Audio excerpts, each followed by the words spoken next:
Une immense citadelle perchée au-dessus d'un lac paisible, au cœur de l'actuel parc national de l'Eiffel en Allemagne. On est ici face à une forteresse moderne, à la fois imposante et franchement sinistre, destinée à former une élite à l'idéologie mortifère. Bienvenue à Fockelsang, suivez-moi les nomades. Avec Billy, on part à la découverte de l'une des trois Ordensburgen, ces usines à cadres du Troisième Reich. Voici l'histoire d'un rêve totalitaire devenu ruine et d'un passé qu'on aurait préféré oublier.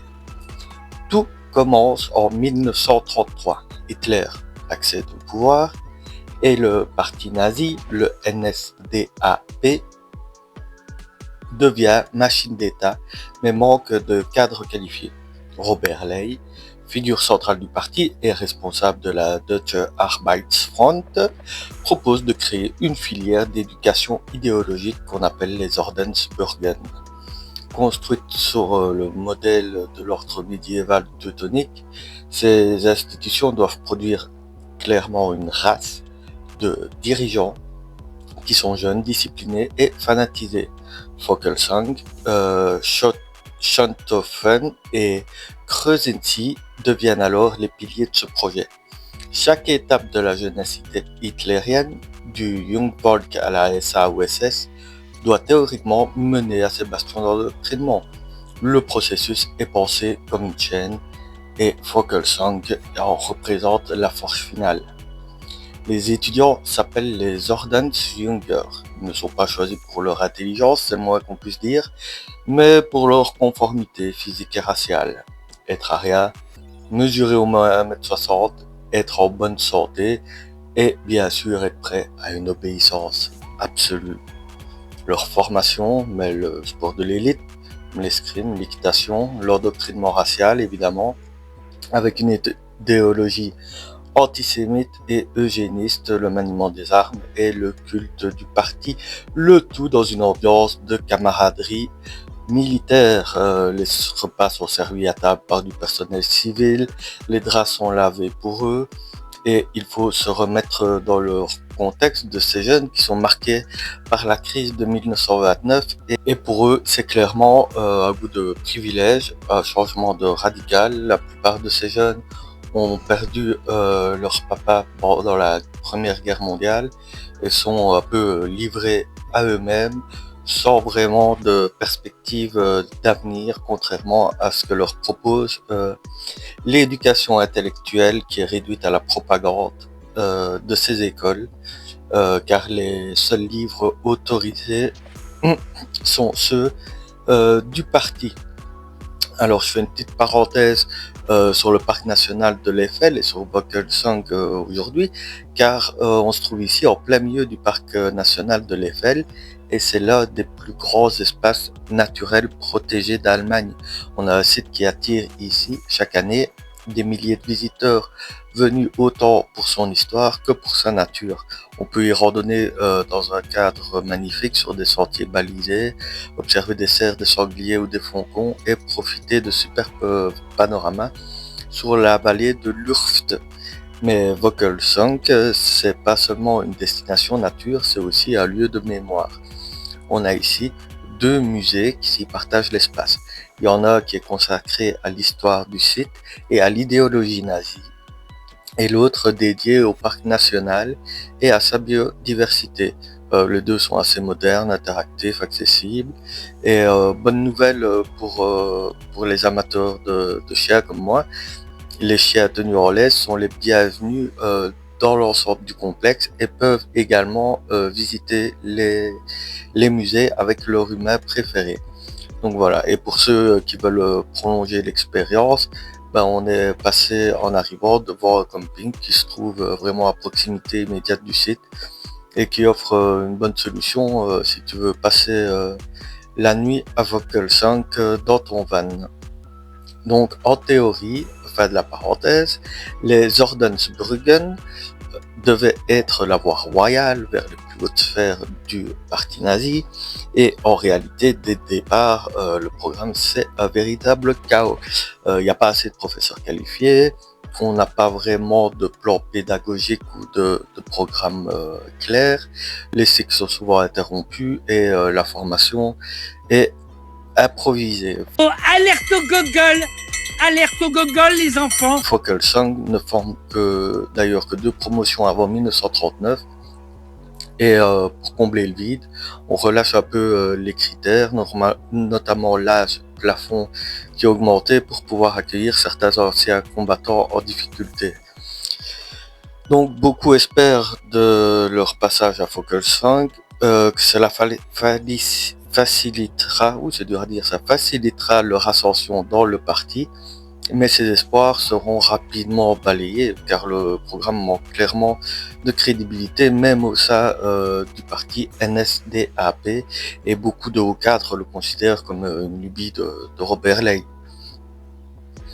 Alors, en 1939, il y a un changement radical, on passe de la formation au front car la guerre éclate et Vogelsang est vidé de ses Jungers qui vont aller au front. Le site devient successivement caserne de la Wehrmacht, hôpital militaire, base logistique et on y accueille également des femmes enceintes. Ça devient un refuge en fait pour les femmes enceintes pour masquer un petit peu l'activité du site. Donc on peut voir vraiment qu'ils n'ont pas beaucoup de scrupules et à partir de 1942, le personnel civil est peu à peu remplacé par des travailleurs forcés, notamment arrivés d'Ukraine et de Russie. Alors à la fin de la guerre, en décembre 1944, un bombardement allié détruit une partie de l'Orstenburg, plusieurs civils y trouvent la mort et Vogelsang est alors officiellement fermé. La formation est définitivement abandonnée et plus de la moitié des anciens Ordnungsjäger mourront au combat. Aucun ne terminera le programme complet. Le rêve de former une aristocratie nazie s'éteint dans le fracas de la guerre. La finalité de Vogelsang allait bien au-delà de l'éducation. Il s'agissait de fabriquer des agents convaincus du projet nazi. Les doctrines raciales y étaient au cœur de l'enseignement. Les Jungers étaient formés à hiérarchiser la valeur de la vie humaine et à participer à la stérilisation des handicapés et à soutenir l'exclusion, voire l'extermination de groupes entiers. Plus de 250 anciens Jungers seront impliqués dans l'organisation logistique de la Shoah. Ce ne seront pas des planificateurs, mais les rouages dociles du système nazi. Ils participèrent à l'encadrement, aux expulsions, aux transferts et aux persécutions. Ce fanatisme froid, organisé, montre à quel point Vogelsang était plus qu'une école, c'était une machine à produire la déshumanisation. Après 1945, les Ordnungsbürger tombent dans l'oubli. Vogelsang est occupé par les Alliés, puis utilisé par les forces belges pendant la guerre froide. Peu d'anciens élèves sont réellement inquiétés et seuls les architectes du projet comme Robert Ley ou Alfred Rosenberg sont jugés à Nuremberg. Ley se suicidera d'ailleurs dans sa cellule et Rosenberg sera pendu en 1946 dans la foulée de son procès. Ce silence durable, ce déni collectif pèse encore sur la mémoire du lieu d'ailleurs. Il faudra attendre la fin du XXe siècle pour que Vogelsang soit enfin reconnu comme un site de mémoire et d'éducation critique. Aujourd'hui, Vogelsang est devenu un centre mémorial et un lieu d'éducation historique. Les bâtiments, partiellement restaurés, accueillent expositions, conférences et visiteurs du monde entier. Et le lieu rappelle que l'endoctrinement ne commence jamais par les armes, mais par les idées, les mots et l'illusion d'appartenir à une cause. Vogelsang, c'est le rêve brisé d'un empire du mal qui est figé dans le béton, un avertissement dressé sur les hauteurs de l'Eiffel pour que jamais l'éducation ne devienne l'outil d'une idéologie meurtrière.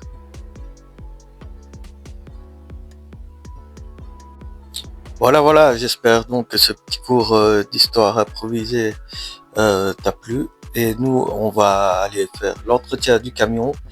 Et puis ensuite, on prend la direction de la Norvège.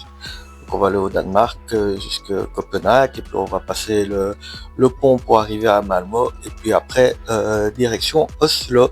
Donc n'hésite pas à nous suivre si t'as pas envie de rater ça. Et à bientôt avec Billy pour de nouvelles aventures.